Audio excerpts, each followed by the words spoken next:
social evils, who worked so hard for bringing the gender parity, upliftment, empowerment of women.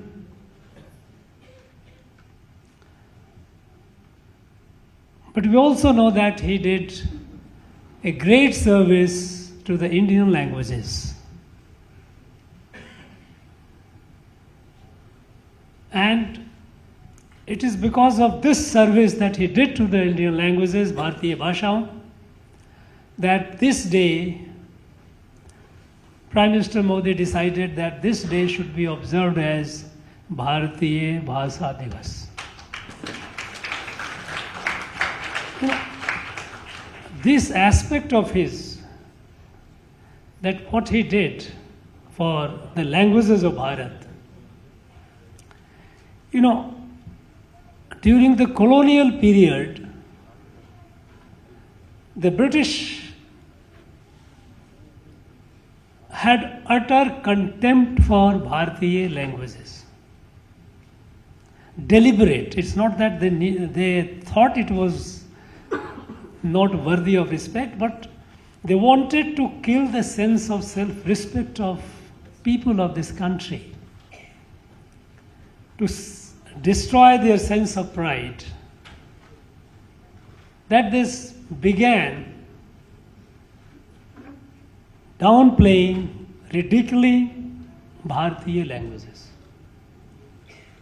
In fact, they never called a Bharatiya language as a language. They always called it vernacular.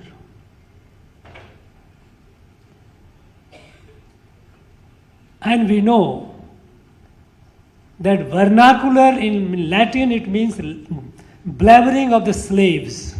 It is not a language of a civilized community. And the person to revolt against it was Mahakavi Subramaniam Bharati. I am not aware if anybody else resented that our language is language richer than English. It is not vernacular. Unfortunately, colonization is so deep today that I hear many scholars, academicians using the word vernacular without knowing the etymology, the origin of this. That this is a word of humiliation. They never treated Bharatiya languages as language.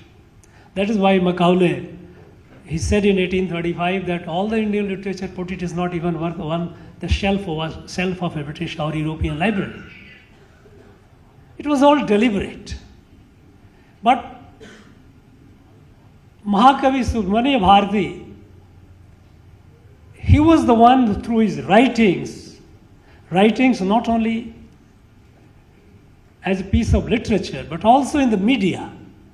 He wrote a number of columns in several English magazines as well, including Hindu, where he refuted, when at the time J.C. Rollo, principal of Pachayappa College, was on a campaign to say that Tamil is a very, very incompetent, incapable vernacular. It is not capable of expressing the philosophy, the thoughts of philosophy, and moreover, it just cannot express the ideas of science and technology. And that very time, he wrote a number of pieces in the Hindu where he tore apart J.C. Rollo bit by bit, saying that Tamil is far more capable. Its philosophy, its literature is far more deeper than English.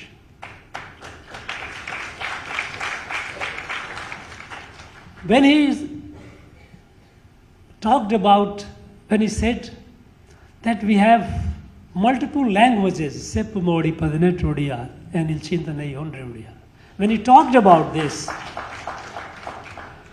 he meant it. It was not just a polemical or inspirational statement to unite the people. The fact remains, and many speakers have spoken here, how the common, the shared thought ran through all the bhashas, all the languages of Bharat.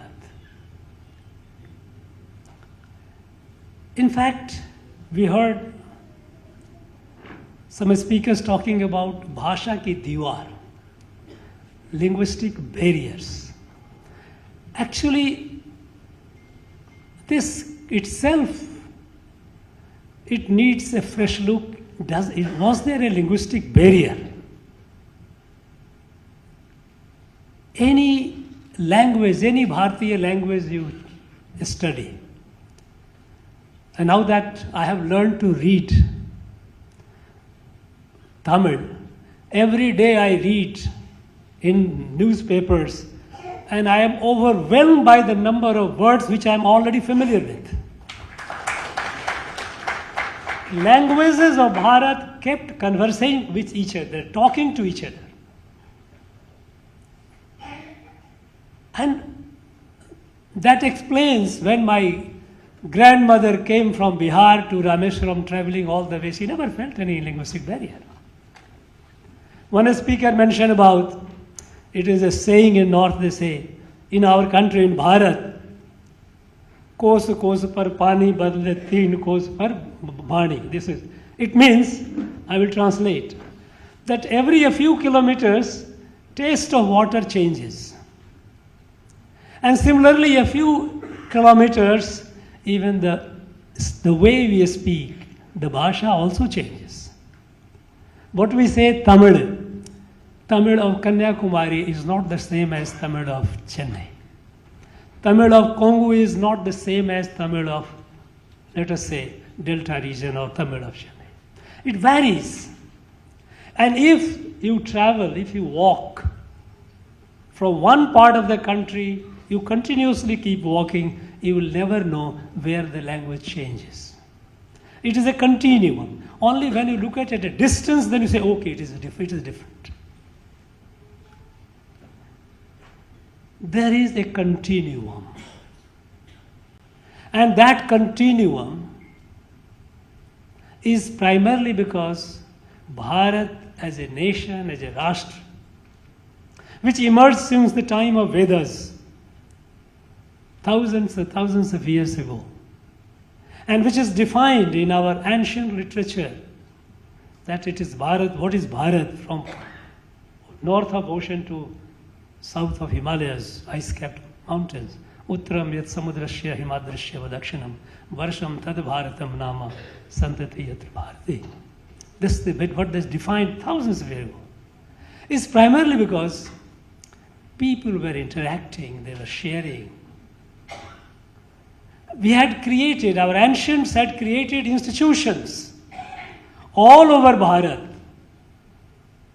Bharat was never one political entity. Bharat was a Rashtra. It was created by our rishis with their hard work, with our poets, with our saints. It just defined how Bharat emerged in Rig Veda itself.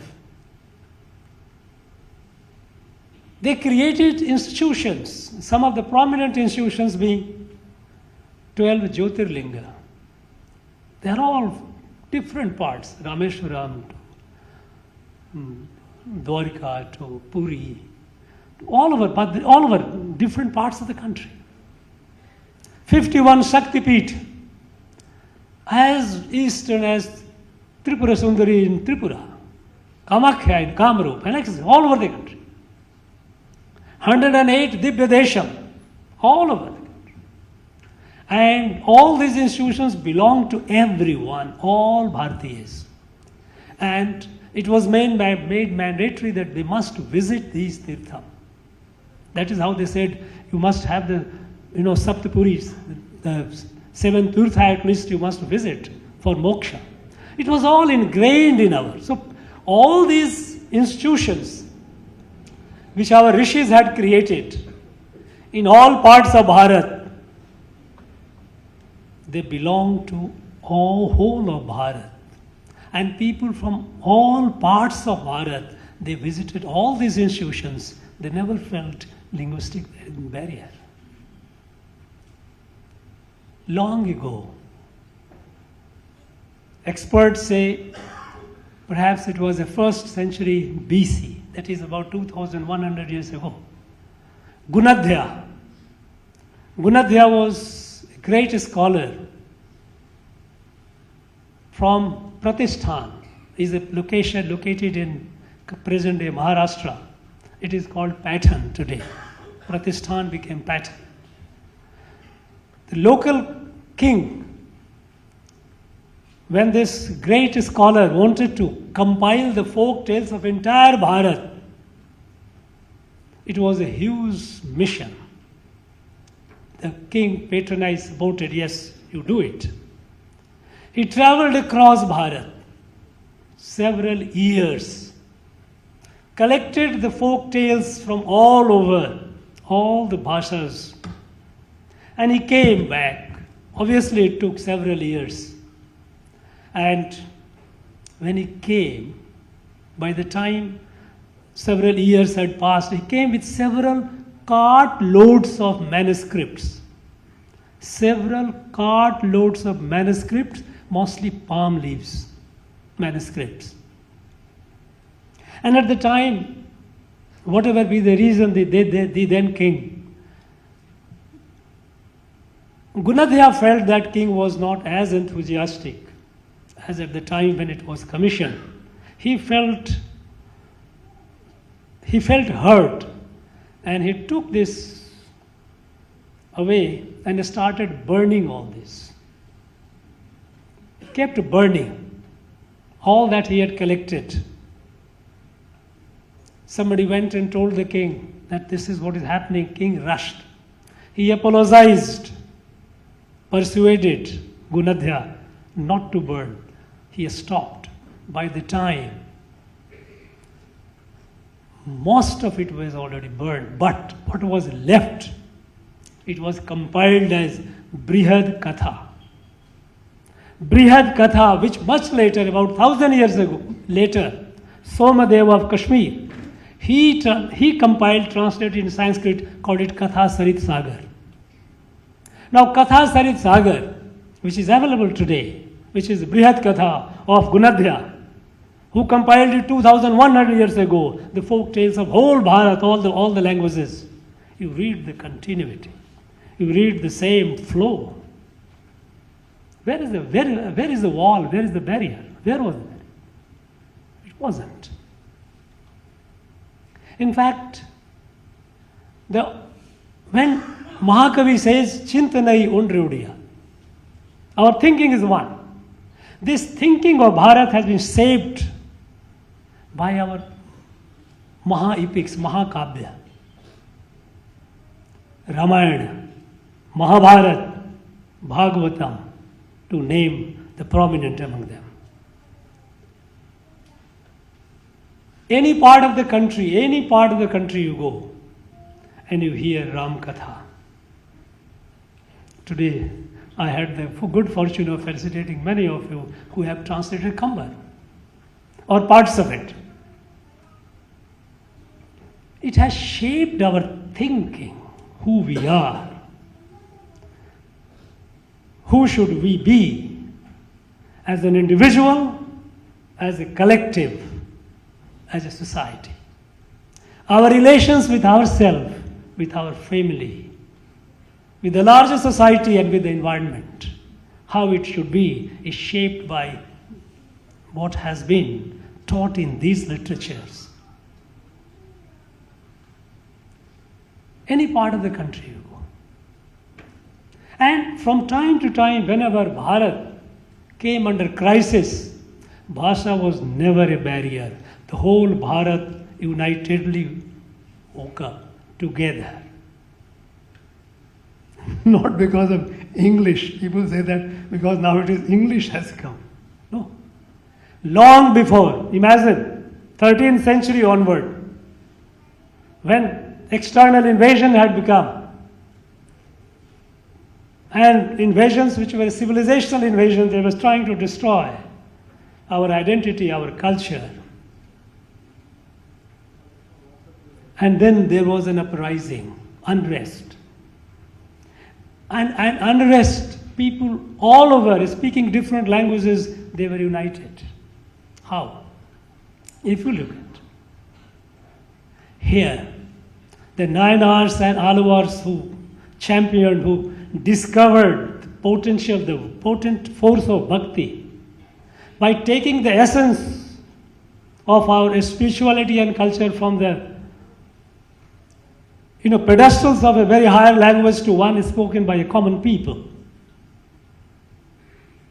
They were the pioneers who started conveying and communicating with the people in the language of the people. Nayanars and Alvars did in Tamil, and so similarly other languages, people started speaking in their own languages. And as a result, while institutions remained vulnerable to attack and destruction, all those ideals, all those seed thoughts were there in the heart of the people. How could you remove Rama from the heart of the people? How can you remove Krishna from the heart of the people? You cannot. You can destroy the temple, do it, but you cannot remove it. And how this happened? Taking upon this inspiration from our Nayanars and Alvars, when subsequently the crisis happened in 13th century onward.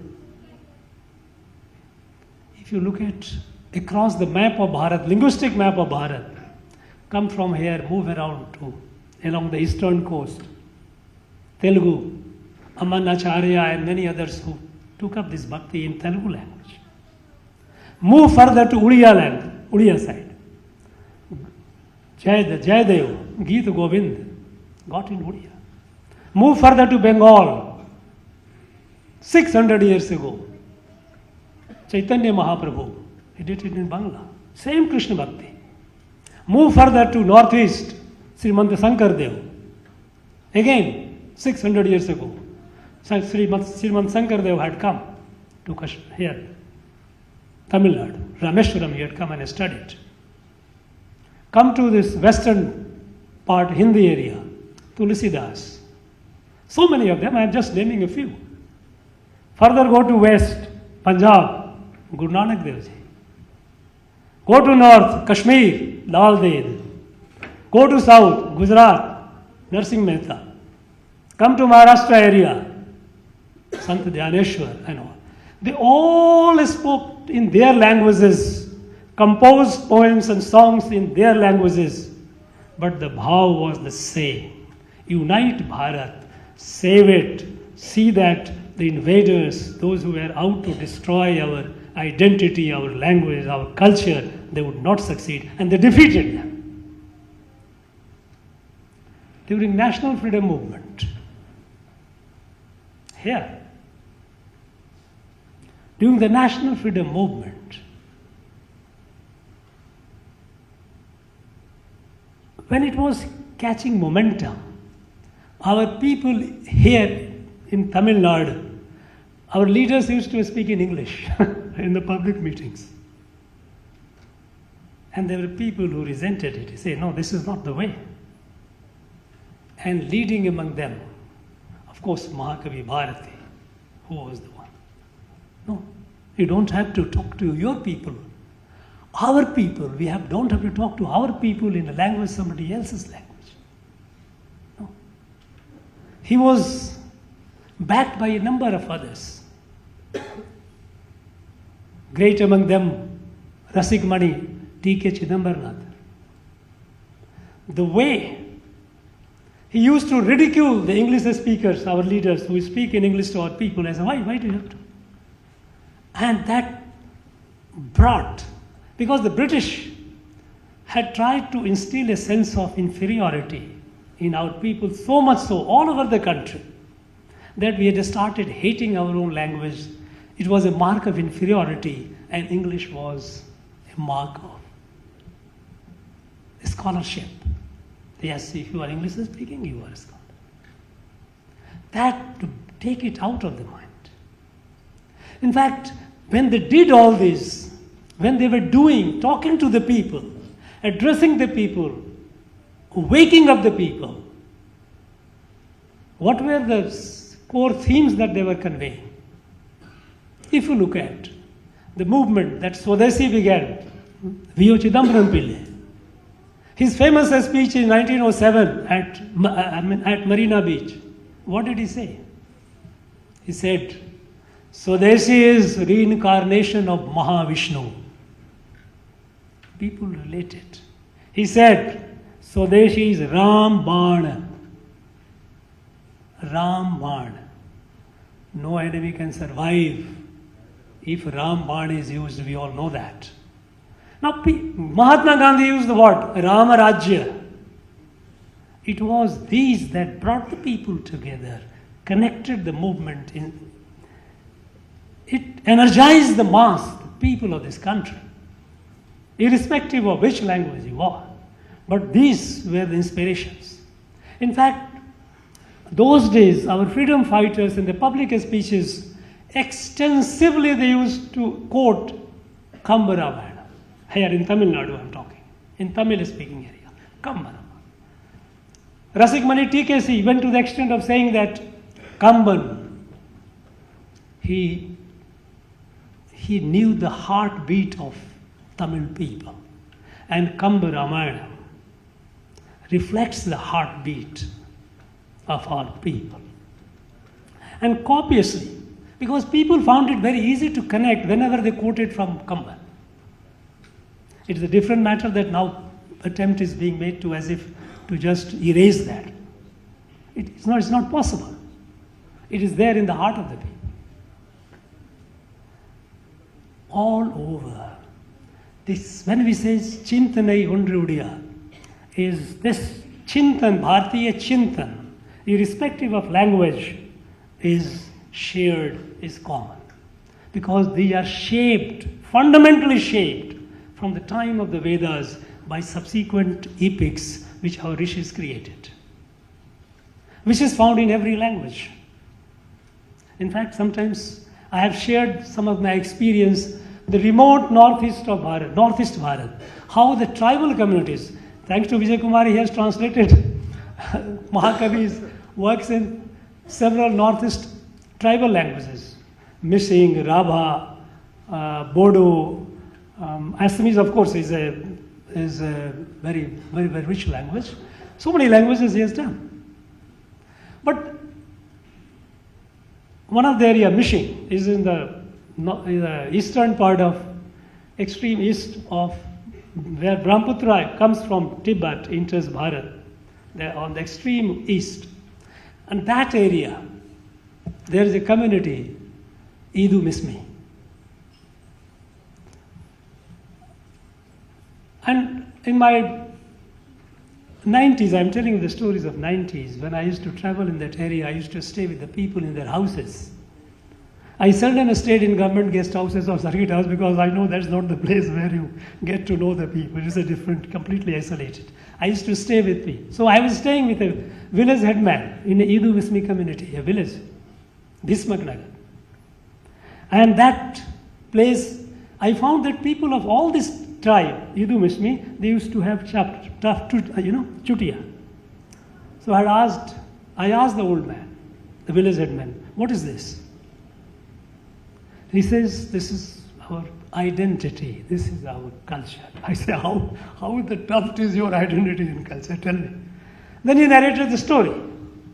He says, and what he said, something floored me. He said, Rukmini was our daughter. I said, Rukmini, thinking in this remote travel. Rukmini was our daughter. She was in love with Sri Krishna. Her brother Rukmi wanted to marry her off to somebody. Rukmini sent the message to Sri Krishna. Sri Krishna came, fought Rukmi, wanted to kill him. At that point, sister intervened to save the life of the brother, Pranadam. He says, don't kill my brother. And then Sri Krishna, with his Sudarshan Chakra, shaved the head and left the tuft. Now this is story in the remote tribe areas of Northeast, where it's a living reality. They relate this with the story of Mahabharata. How did it reach? When did it reach? Can anyone say that? It's difficult. It must have reached millennia ago. I have heard Ram Katha among the remote tribals in their own way. There are variations because there are countless Ramayanas. It's not one or two. Valmiki was the Adi Ramayana, but thereafter Kambar and then so many others have come. But the core, the bhava remains the same. And that is what makes this, when we say, this one chintan is born out of this. Unfortunately, after the British, we became independent. Unfortunately, we lost direction. And we continued doing what the British had left incomplete. What the British had done, while degrading, downplaying the significance, the richness of our language, to instill a sense of inferiority among us, they had also done one wonderful thing. They had turned diversity into difference. In our whole old darshan, our philosophy, we know, we have been told that, and we believe, it is in our DNA, that underlying or underneath this stunning diversity, there is an underlying unity. It is the Parameshwara, the Ishvara, who Brahma. He permeates Mama Atma Sarva Bhutatma. This is what it is. All are various manifestations, but essentially is the one and the same. Humans, animal, plants, animate, inanimate, everything is essentially infused by the same Parameshwara. Now this unity that runs through every being. And this, out of this, a way of life, a worldview emerged. And that worldview became our sanskar. This became what we are all, whole Bharat. Bharat is one. Unfortunately, what the British tried to do is this diversity they had turned into differences. You are different, you are different, you are different. And even after independence, we continued looking at diversity as differences. And as a result, somebody will say, no, Tamil is a different language. It has nothing to do with any of the Bharatiya languages. This diversity turning into difference for political reason, and then looking towards others as different, and developing a sense of hatred towards others, it has done a lot of damage to our society, the fabric of our nation. Perverse politics, and we started dividing ourselves in terms of all possible diversities, not only language, caste, subcaste, numerous you have lost count of it. Every census you find the new identities people come up with. Because we know that our society, our country is like, if you look at it, it's like a fish. If you start looking at by scales, you remove every scale, each scale is different, like no two leaves of a tree are exactly alike. Nature does not replicate. So if you start looking at the fish from the perspective of a scale, and you start removing the scale, fish dies, perishes. This is what the British had done, and this is what some people, vested interest, they continued doing it even after independence. And they started creating hatred towards other Bharatiya languages. No, we are different, we will not allow. All conceivable, absurd notions like race, Aryan, Dravidian, then languages, you are different. We are different. And this difference, if it's like a social fission, like a nuclear fission, if you start looking at the differences and highlighting it, it will break. And because people of this very state from a different region, they can say, from various regions, no, we don't have the same, we are different. You cannot keep dividing. You cannot look diversity as difference, because this is not the way Bharat was evolved. Bharat emerged. Bharat emerged by embracing the diversity as unity, not by just discovering unity in a diversity. It's the wrong way of looking at it. It's not unity in diversity.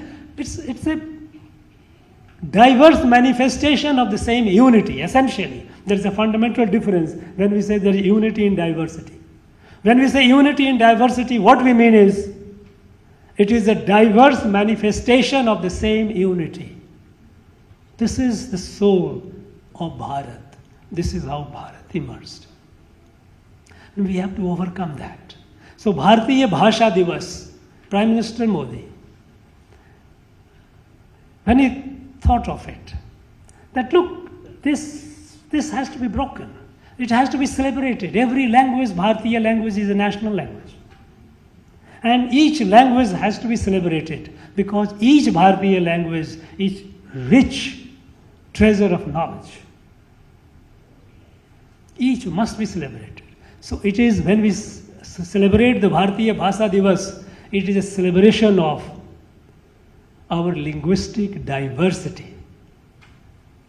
And when we celebrate it, we also see the underlying unity, how shared they are. Unfortunately, this process of looking at we are different, it has also done a lot of harm to our languages. The first thing that happened in 1967 after the change of regime in this state, this changed the very motto, Satyameva Jayate. When you say Satyameva Jayate, any part of the country you go, people understand. There is no confusion. Everyone understands it. Even Tamil Nadu people understand it. But Satyameva Jayate is removed as Vayameva Mellum. Why? Some years back, we have, every year we have Independence Day, Republic Day, we have at home. This Lok Bhavan holds at home. So, Kudiyar Sudinam, Republic Day. Somebody says, sir, Dinam is not a Tamil word, it should be Nal. I was shocked. I said, look at where have we reached? I said, do people understand Dinam or not? In everyday conversation, don't we use the word Dinamum? And look at the various, every day when I read the newspaper, it says Dinakaran, Dinamani, Dinatandi, Dinamalar, all are full of Dinam. I still say, no, Dinam is no. Now, this purging out words which were there in Tamil language is not a strengthening the language, it's not a service to the language. It is a political exploitation of language. In the process, you are weakening the language. We know how every language prospers. It prospers with cross-pollination. Picks up the words, because the words carry some sense, some ideas, some sentiments. English, the way the English, every year it absorbs thousands of words of other languages. It has absorbed large number of words from Tamil language. Every Bharatiya language it has absorbed. It grows. But when you start purging out, no, remove this is not my pure. When you start so-called impurity, you start removing it, what you are left with. And as a result, today, the young generation, people here, they have difficulty in reading and understanding Ramayana written by Rajgopalachari ji. They say, we cannot understand this, it is difficult. So this is where have we done a service to the language? Very unfortunate. But I think this is not going to survive for long. Because today, our country is at a historic period. Never before, I would say in the last 1,000 years, this is the first time that Bharat is experiencing a civilizational renaissance. Earlier was a resistance. When invaders came, we resisted. Whether invaders were from Central Asia or they came from Europe, we resisted. Today, we don't have invaders. It is the awakening, renaissance period of Renaissance. And when Bharat is experiencing this Renaissance, its soul is stirring, it's seeking expression, and it is manifesting in multiple ways, in countless ways. Whether it be in the field of science and technology, be in the field of economy, every field, and so in the field of our spiritual and cultural life. Because Bharat, the soul of Bharat, which is rooted in our culture and spirituality, unless this prospers, unless this comes out with energy, renewed energy, Bharat will not. But it is happening. It will happen because it is providential. It has to happen. We have a national leader. We have a prime minister who understands Bharat. And people of Bharat, they now realize that this is the moment. What he often says, Iduve neram, Shariyana neram, Bharataten Purnana neram. This is the golden period of Bharat. And we have set a target that in the next 10 years, we must remove the tiniest influence of Macaulay. Colonialism must get out of our place. I find it hurts me when I find out people, when they come and deliver a speech, they talk. They will talk Spencer, Milton, Mills, Shakespeare. I say, look, how old they are. Maybe 500 years, 400 years, 500 years. Your treasure here, have you read your Sangam literature? Have you seen how deep these are? Why do you have to? It's a complex. I don't blame them. This is how we have grown up. But it has to go out.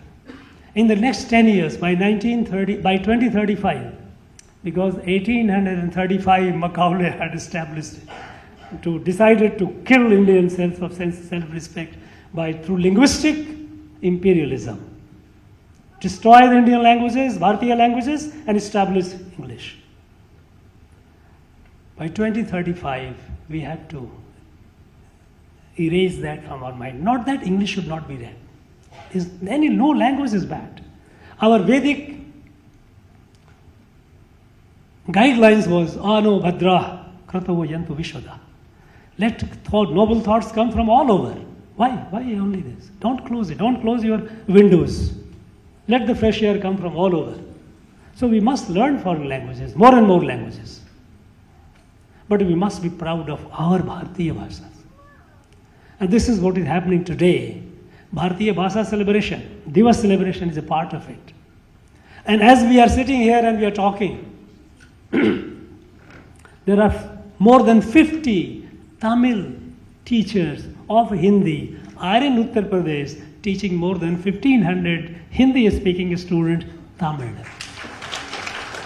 And they are all learning. We heard some of them coming and speaking from Delhi and Banaras, BHU. In Guwahati, Professor Vijay Kumar has started a center, a certificate or diploma course in Tamil for Northeast students, and I'm happy to say that and to share that students have enthusiastic participation, they are learning it. More and more. And we have about 300 or more students from North coming to Tamil Nadu and learning Tamil here. Tamil teachers going to UP and teaching Hindi. And from those areas, the students coming in hundreds to Tamil Nadu learning Tamil. This is New Bharat.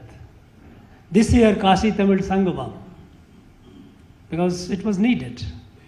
Because people had created so much of artificial barrier, psychological barrier, as if we had no, as we know that. And with enthusiasm, with people of Tamil Nadu have responded to this, the Kashi Tamil Sangamam is phenomenal. And this year theme of Kashi Tamil Sangamam is Tamil Karkalam. Let us learn Tamil. So it is happening. So New Bharat is emerging.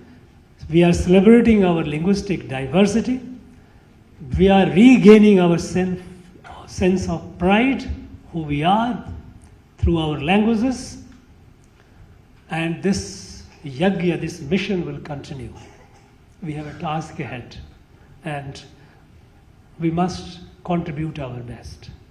I thank the scholars, those who have done the translation, those who are multilingual. I congratulate the students of other non-Tamil who are learning Tamil, and Tamil to an extent that they can compete with any native Tamil speaker the way they were speaking. Phenomenal. This walls which have been created, artificial walls, what they call linguistic walls, it will break. And the Bharat, one Bharat, Ek Bharat, Shreshth Bharat, Ore Bharatam, Unnat Bharatam will emerge. And it is emerging, there's no doubt about it. Once again, I extend my best wishes to all of you. Bharat Mata Ki Jai.